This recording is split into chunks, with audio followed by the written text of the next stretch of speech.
আসসালামু রহমতুল্লাহি বরকাতুহু বিসমিল্লাহির রহমানির রহিম আলহামদুলিল্লাহি রব্বিল আলামিন ওয়াসসালাতু ওয়াসসালামু আলা রাসূলিল কারীম ওয়া আলা আলিহি ওয়া আসহাবিহি ওয়া বারিক ওয়া সাল্লিম। সবাইকে আবারও স্বাগত। খুব তাড়াতাড়ি চলে আসলাম নতুন ভিডিও নিয়ে। আসলে প্রথম বর্ষের শিক্ষার্থীদের জন্য খুব তড়িঘড়ি করে আসা আর কি। তো অনেকেই বলছে সময় নেই, সেজন্য চলে আসা তাড়াতাড়ি। আমি চেষ্টা করবো এইভাবে রেগুলার ভিডিও আপলোড দিতে। সবাই আপনার পাশে থাকবেন এবং লাইক কমেন্ট শেয়ার করবেন আমার ভিডিওগুলি। সো আজকে এর আগের ভিডিওতে আমরা কন্টিনিউটি নিয়ে আলোচনা করেছিলাম। আজকে ডিফারেন্সিয়েবিলিটি নিয়ে আলোচনা করব। তো শুরু করা যাক। আসলে ডিফারেন্সিয়েবিলিটি বলার আগে আমি ডিফারেন্সিয়েশন জিনিসটা কী এটা নিয়ে একটু বলতে চাচ্ছি। আসলে ডিফারেন্সিয়েশন জিনিসটা কী আমাদের জন্য, আমরা কলেজে থাকতে দেখেছিলাম মূল নিয়মে অন্তরীকরণ বের করেছিলাম এই ফর্মুলা অ্যাপ্লাই করার মাধ্যমে। এটা দেখেছিলাম কলেজে।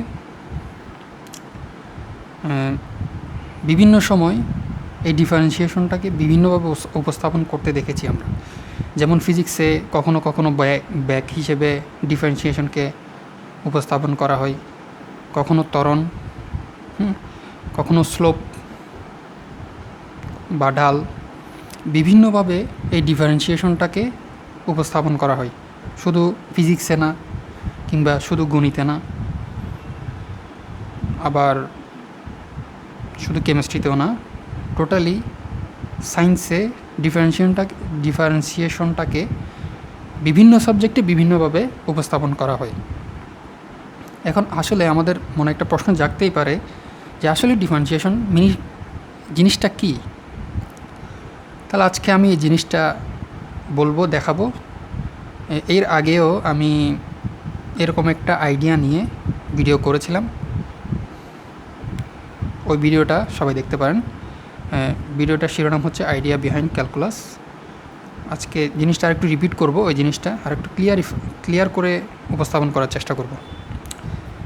সো এই জিনিসটা আসলে কি বোঝায় আমরা এটা না দেখে সবার আগে আমরা একটু গ্রাফটা একটু দেখি।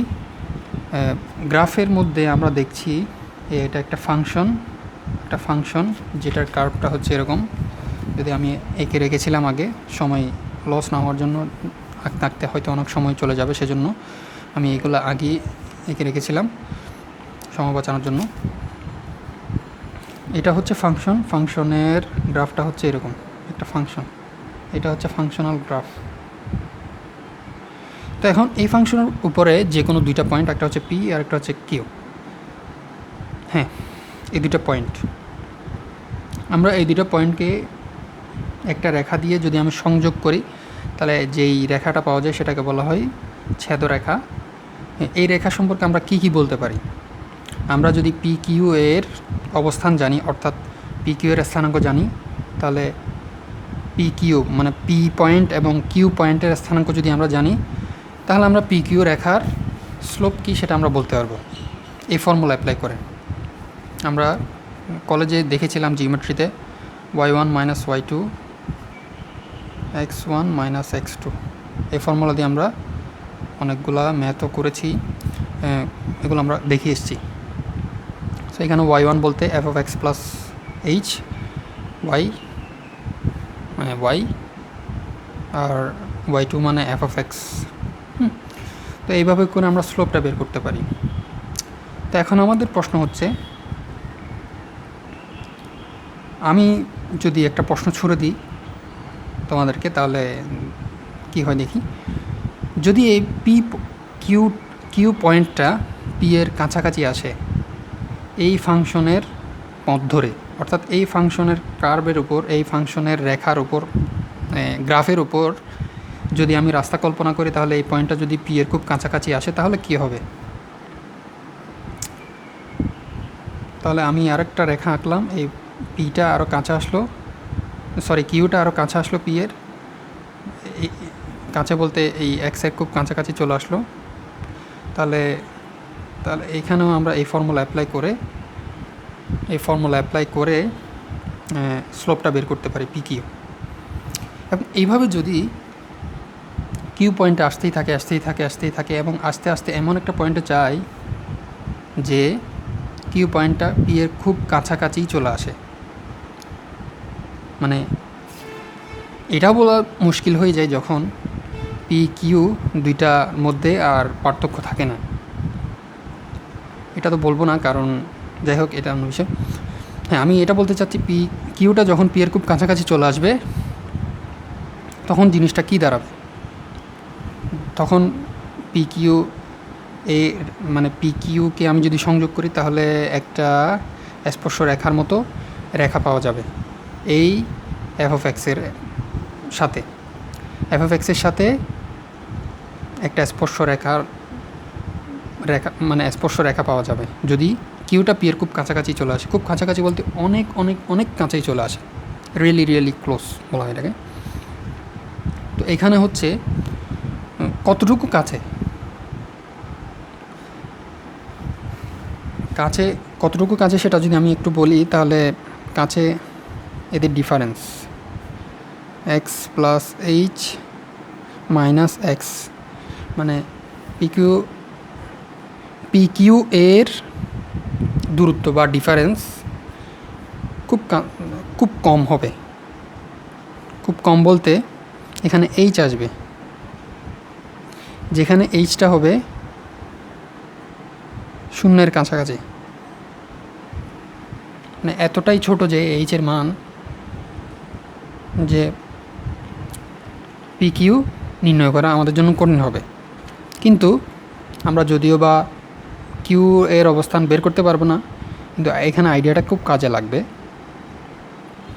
জিনিসটা হচ্ছে মেইন আইডিয়াটা হচ্ছে পি কিউ যখন খুব কাছাকাছি চলে আসবে তখন একটা আমরা স্পর্শ রেখা পাবো।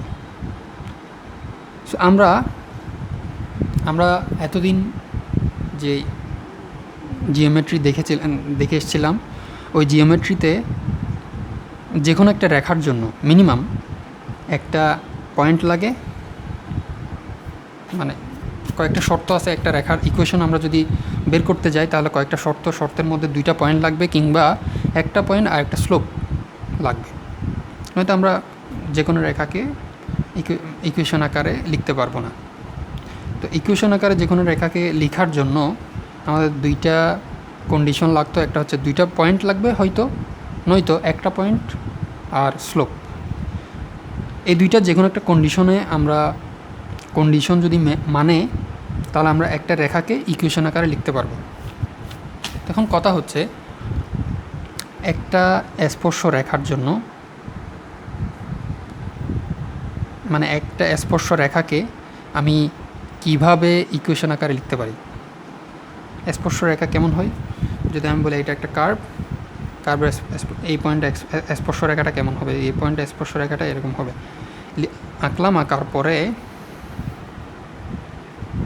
এখন সমস্যা হচ্ছে আমি এই রেখাটাকে কিভাবে ইকুয়েশন আকারে লিখব, কেউ লিখব। একটা আইডিয়া হইতে পারে এখানে তো একটা পয়েন্ট আছে, তাহলে আরেকটা পয়েন্ট কোত্থেকে নিয়ে আসবো, কিংবা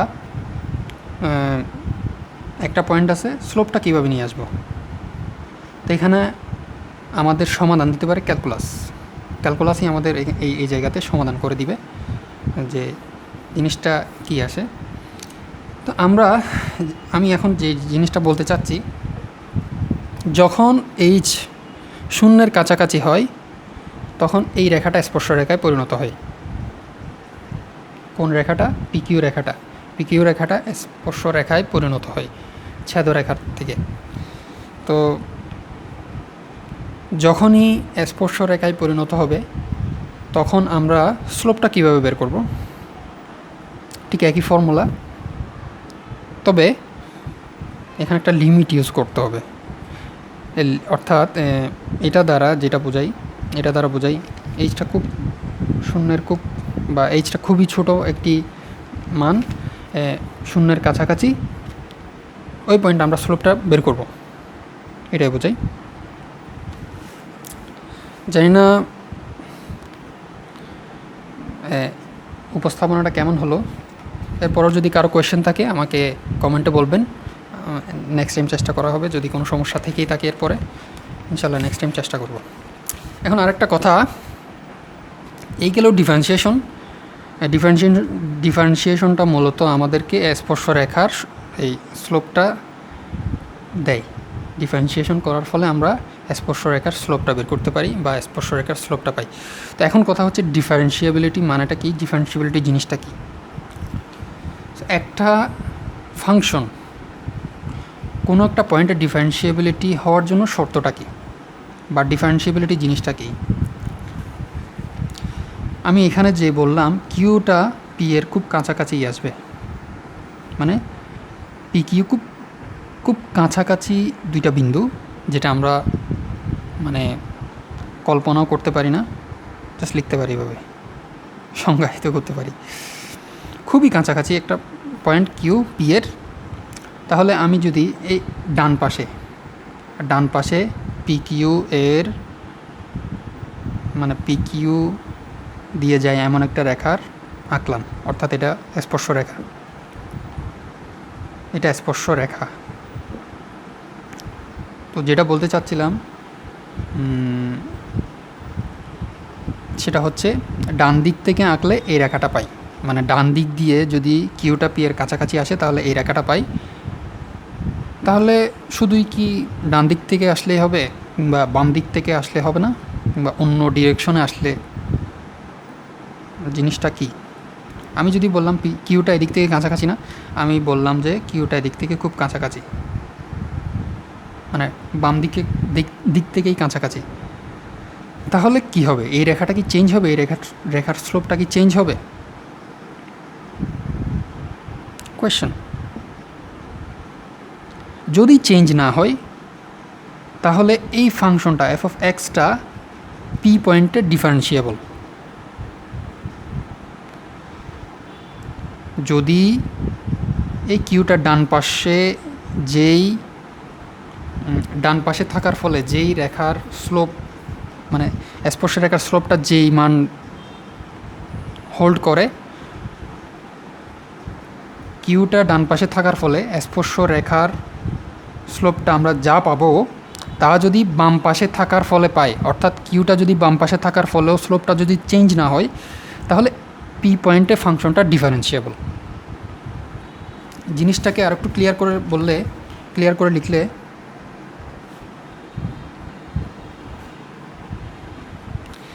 এই যখন শূন্যের চেয়ে বড়, অর্থাৎ এটা যদি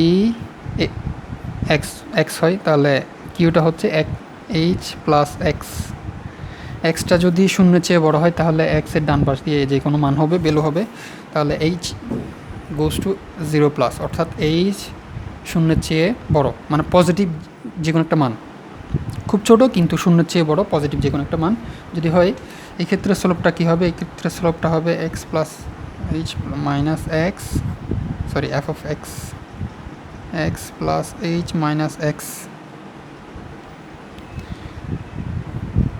আমি এখন যে বাংলা বাক্যটা বললাম ওইটাকে ম্যাথমেটিক্যালি লিখছি এখন, মানে বাম পাশে স্লোপ এবং কিউটা বাম পাশে থাকলে, ডান পাশে থাকলে স্লোপ এবং বাম পাশে থাকলে স্লোপ সমান হলে পি পয়েন্টে ফাংশনটা ডিফারেন্সিয়েবল। এবার হচ্ছে বাম পাশে, অর্থাৎ বাম পাশে হলে এইচ হবে সবসময় শূন্যের চেয়ে ছোট, অর্থাৎ নেগেটিভ কোনো একটা ভ্যালু, অর্থাৎ এই পয়েন্ট। যদি এমন হয় তাহলে f of x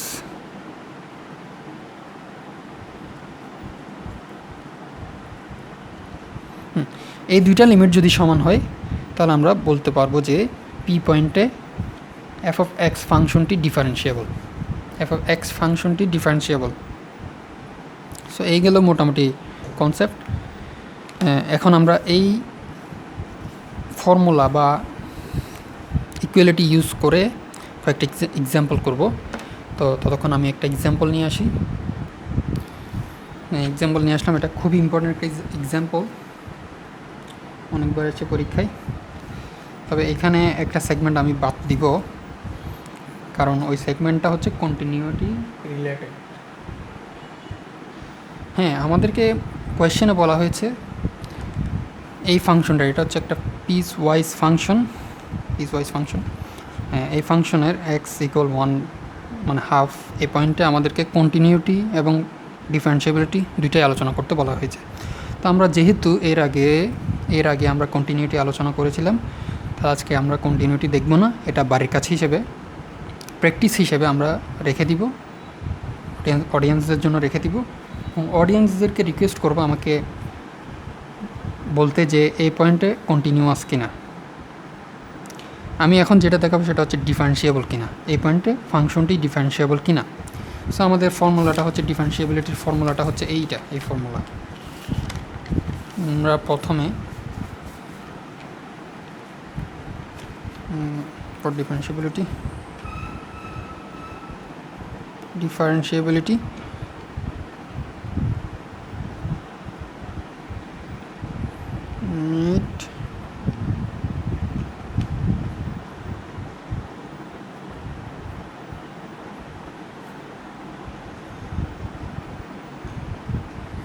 zero, limit H goes to zero. সবার আগে আমাদের যদি জিরোর চেয়ে বড়ো হয় সেটা বের করতে হবে, সেটা বের করবো আগে, যদি এইচ গোস টু জিরো। এবার একটা বিষয় এখানে আবার ফাংশন চুজ করতে হবে, কোন পয়েন্ট আমাদেরকে ডিফারেন্সিয়েবিলিটি বের করতে বলা হয়েছে, তাহলে ওই পয়েন্টে আমরা বের করব।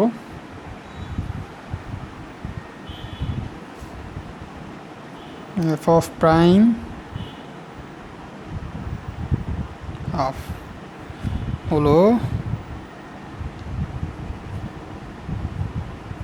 হ্যাঁ এখানে আর একটা কথা, সেটা হচ্ছে এটা হচ্ছে এইচ শূন্যের থেকে বড়, অর্থাৎ এটা রাইট হ্যান্ড লিমিট। আমরা দেখেছিলাম এখানে যখন শূন্যের থেকে বড় হয় তখন কিউটা ডান পাশে থাকে, অর্থাৎ এটা রাইট হ্যান্ড লিমিট।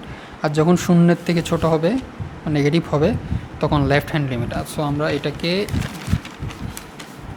এভাবে দিয়ে প্রকাশ করবো, right differentiable and left differentiable. So আমরা রাইট ডিফারেন্সিয়েবলটা লিখি আগে, h 0 plus f of half plus h minus f of half divided by h. আমাদেরকে আগে ফাংশনটা বসাইতে হবে এখান থেকে চুজ করে। এখন হচ্ছে আমাদের ফাংশন চুজ করার পালা। ফাংশনটা কিভাবে চুজ করব? এখানে হচ্ছে F of half plus H, H যেখানে শূন্যের থেকে বড়, অর্থাৎ টোটাল ফাংশনটা হচ্ছে হাফ প্লাস সামথিং, অর্থাৎ গ্রেটার দেন হাফ। ফাংশনটা হচ্ছে গ্রেটার দেন হাফ। তো এখানে কোথায় আছে গ্রেটার দেন হাফ? ফাংশনটা মানে এক্সের ভ্যালুটা গ্রেটার দেন হাফ হলে ফাংশনটা ভ্যালিড হবে এই ইন্টারভ্যালের জন্য, এবং আমাদের ফাংশনটা হবে এই 1 মাইনাস এক্স।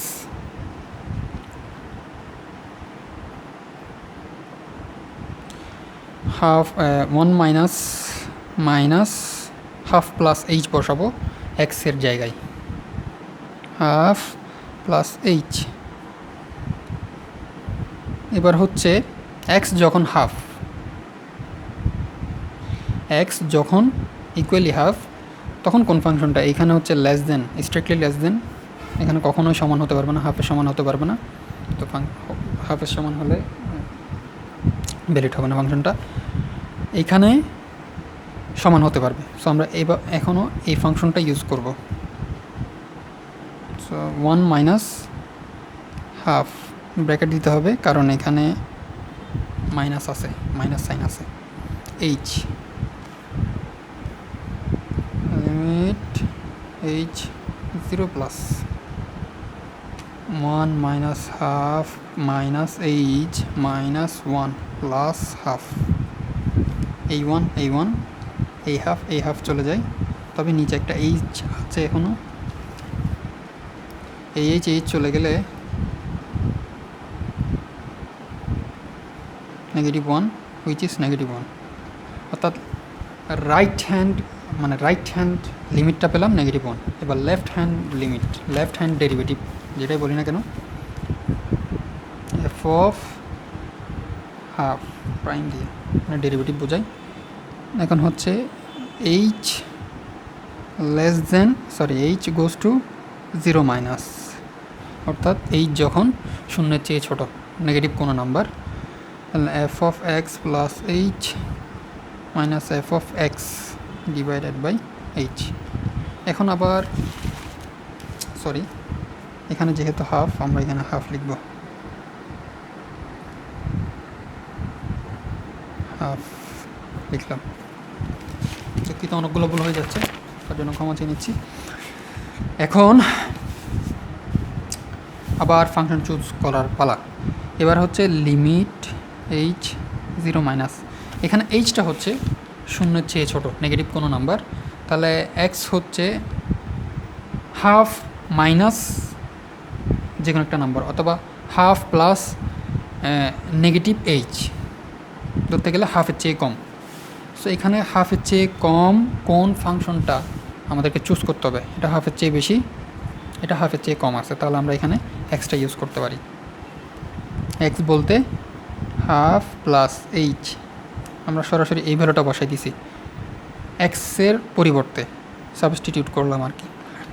এবার এফ অফ হাফ, তাহলে কোন ফাংশনে এক্স ইকুয়াল হাফ হতে পারে, ইকুয়ালে হাফ হবে, তাহলে এই ইন্টারভ্যালে, যেহেতু এই ইন্টারভ্যালে দেখা যায় এক্স হাফ হতে পারে, সো আমরা এই ইন্টারভ্যালের ফাংশনটাই নিব, 1 - হাফ। এখানেও এক্সের পরিবর্তে হাফ বসিয়েছি, H.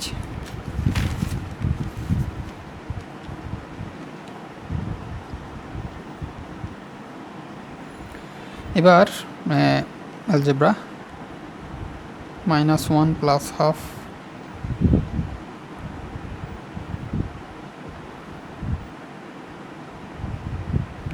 Divide by H,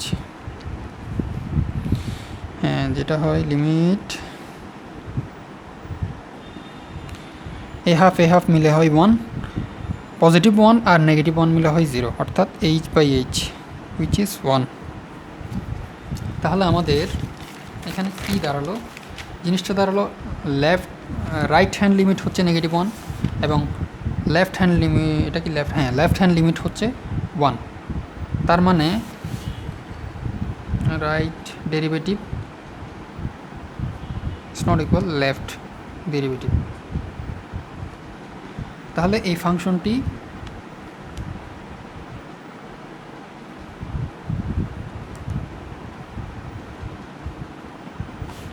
able at half, এই পয়েন্টে ফাংশনটি ডিফারেন্সিয়েবল না। এখন আরেকটা কোয়েশ্চেন, সেটা হচ্ছে আমাদেরকে কোয়েশ্চেনে বলা হয়েছে যে কন্টিনিউটি যাচাই করার জন্য এই পয়েন্টে।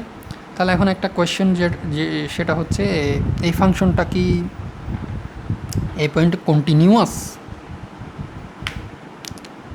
সেটা এখান থেকে বলা যাচ্ছে না, বলা যাবে না, কারণ যাবে না হচ্ছে এটা ডিফারেন্সিয়েবল না। যদি ডিফারেন্সিয়েবল হইতো তাহলে আমরা বলতে পারতাম এটা একটা কন্টিনিউয়াস ফাংশন। ডিফারেন্সিয়েবল হলে ওই ফাংশনটা মাস্ট বি কন্টিনিউয়াস হইতে হবে।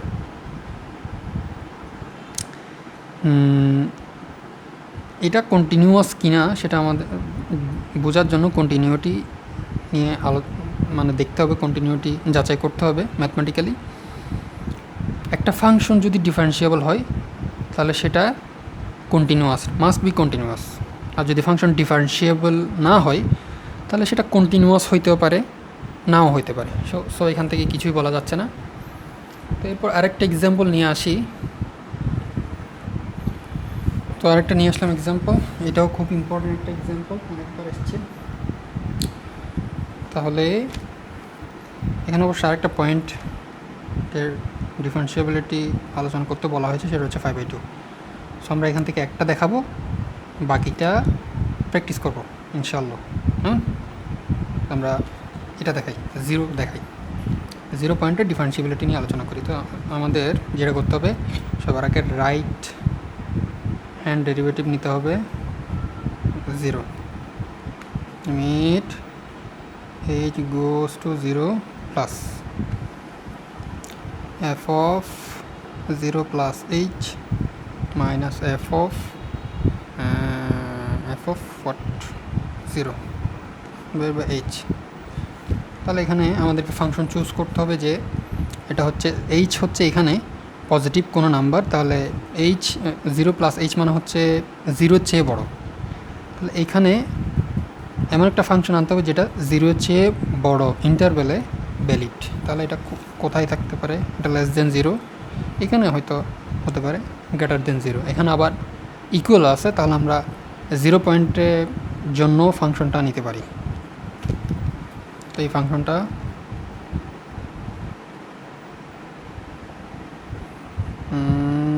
ওয়ান প্লাস এক্সের জায়গায় আমরা 0 plus h sine 0 plus h মানে আচ্ছা বসাই, সমস্যা নেই। 1 প্লাস সাইন 0 এটা ডিভাইড বাই এইচ।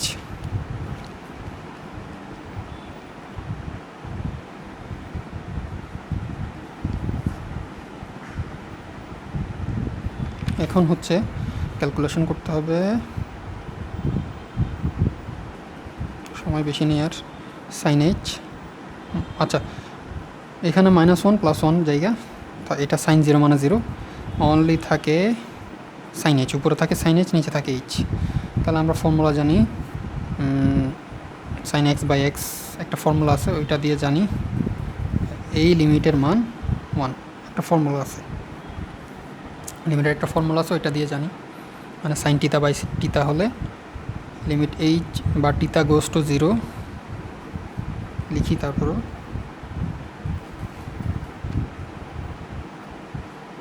এরকম হলে এটা সমান আমরা 1 জানি, এরকম একটা ফর্মুলা আছে। এবার লেফট হ্যান্ড ডেরিভেটিভ কি হয়? লেফট হ্যান্ড ডেরিভেটিভ সময় আর বেশি নেই, হ্যাঁ 0 plus h minus f of 0 divided by h. এখানে এইচটা হচ্ছে 0-র চেয়ে ছোটো, অর্থাৎ নেগেটিভ কোনো ভ্যালু। এখানে 0 প্লাস এইচ, 0 প্লাস নেগেটিভ কোনো ভ্যালু যদি আমি অ্যাড করি তাহলে 0-র চেয়ে ছোটো, তাহলে 0-র চেয়ে লেস দেন, 0-র চেয়ে ছোটো ইন্টারভ্যালে আমাদেরকে ফাংশনটা চুজ করতে হবে। মানে এই ফাংশনটা কনস্ট্যান্ট ফাংশন, এটা 0 মাইনাস, এটা 1 minus f of 0। F of 0 বলতে এই ফাংশনটা F of 0 1 plus sign 0, 1 plus sign 0, 1 plus sign 0, এখানে 1 এক্সের জায়গায় 0 বসালে সাইন 0 আসে ডিভাইডেড বাই এইচ। এখন এটা 0, এই দুটা প্লাস মাইনাস করে থাকে 0 বাই এইচ 0 মাইনাস, সো এখানে হয় 0, টোটালি 0। এখন আমরা দেখতে পাই এখানে আমার পেজ শেষ, আমি এখানে না লিখে বলে দিই, জাস্ট রাইট হ্যান্ড ডেরিভেটিভ আর লেফট হ্যান্ড ডেরিভেটিভ দুইটা সমান নয়। সো এটা এই ফাংশনটা এই পয়েন্টে 0 পয়েন্টে ডিফারেন্সিয়েবল না। আশা করি সবার ভালো লাগবে এই ভিডিওটা। একটা রিকোয়েস্ট থাকবে, সেটা হচ্ছে সাবস্ক্রাইব করবেন এবং শেয়ার করবেন, কমেন্ট করবেন। হ্যাঁ, ভিডিওগুলো কেমন লাগতেছে, কেমন হচ্ছে, এটা একটু কমেন্ট করে আমাকে জানাবেন। এবং কেউ যদি আমার ফেসবুক গ্রুপে যুক্ত হওয়ার জন্য আগ্রহী থাকেন তাহলে আমাকে ফেসবুকে নক করবেন, ইনশাল্লাহ অ্যাড করানো হবে। তো আজকে এই পর্যন্ত। আসসালামু আলাইকুম রহমতুল্লাহি ওয়া বারাকাতুহু।